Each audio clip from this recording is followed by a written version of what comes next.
Everybody, it's me, Rob from Sage Tower Games, and I'm bringing you guys another Pathfinder 2nd Edition video.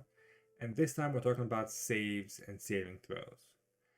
Now, I'm not going to be talking about the actual numbers for saving throws because that was kind of explained a bit in our DC video, which you can see here on the YouTube. So be sure to check out that video. And while you're checking out that video, make sure to also check out my other videos. I do have 2 different Pathfinder campaigns going on, Age of Ashes and Agents of Edgewatch. You can catch those videos on my YouTube channel, and you can also catch them live on Sundays and Thursdays here on YouTube, on Twitch, or on Facebook at the same name, Sage Tower Games. Now, this video is more to talk about the change they did to the saves. So in 1E, it was save, fail. That's it. Instead, here you have degrees of success. You can either succeed, fail, critically fail, and critically succeed. So this change to kind of adjust how spells work is a big change because it means that effects can do different things. You'll see a lot of times it'll say make a basic reflex save or a basic fortitude save. When it says a basic save, what it means is if you succeed, you take half damage. If you fail, you take full damage. If you critically fail, you take double damage. And if you critically succeed, you take no damage. Obviously, some spells they kind of change depending on what the spell is.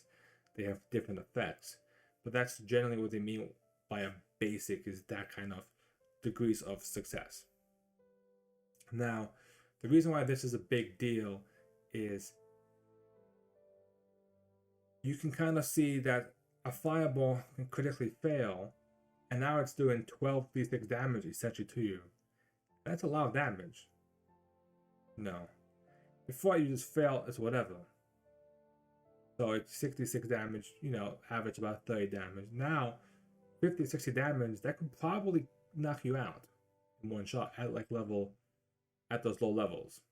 So the degrees of success give you a spread to do more damage, but it also kind of saves you a bit. Now, I should back up a little bit here and explain what a critical success or a critical failure is. A critical success or a critical failure is defined by either a natural 20, a natural 1, or if you beat it by 10 or fail by 10. So if you beat the check by 10, even if you don't critically succeed, you still critically succeed, even though you didn't roll a natural 20. Now, I want to highlight a specific spell for this, and that is Phantasmal Killer. The reason why I bring up Phantasmal Killer is it's a good example of the degrees of success, and it also involves the incapacitation trait. So I'll get to it in a second. Now, Phantasmal Killer is a will save. If you fail, you take a lot of damage. If you succeed, you take less damage. Critically succeed, no damage.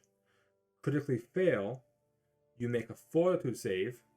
If you fail that one, you die. If you pass that one, you take a lot of damage. Now, what this means is that you have to critically fail the spell to actually kind of trigger the killer effect. In 1E, if you fail the will save, that automatically pushes you to the fortitude save where you could die in one bad roll. So here, it gives you a chance where you have to critically fail it to actually trigger the effect. And the reason why I brought up this spell, as I mentioned, the incapacitation trait. Incapacitation is a trait that says if the target of the spell is double or essentially double the spell level being cast. Treat the result as 1 degree better, which means Phantasmal Killer by default is a 4th level spell. If the target is a level 8, they can't critically fail. Because if they critically fail, it's a fail. If they failed, it's a success. And if they succeed, they automatically critically succeed.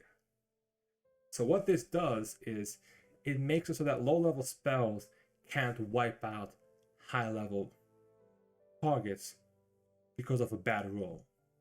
You know, you could be level 10, level 12 in 1E. You roll 2 bad dice, half is dead to a 4th level spell. It's not fair. Now, you can change this, obviously. If you take that Phantasmal Killer and you heighten it to, say, level 6 level spell, not only does it do more damage, but it also can now affect up to level 11 targets without having to worry about the incapacitation effect being triggered.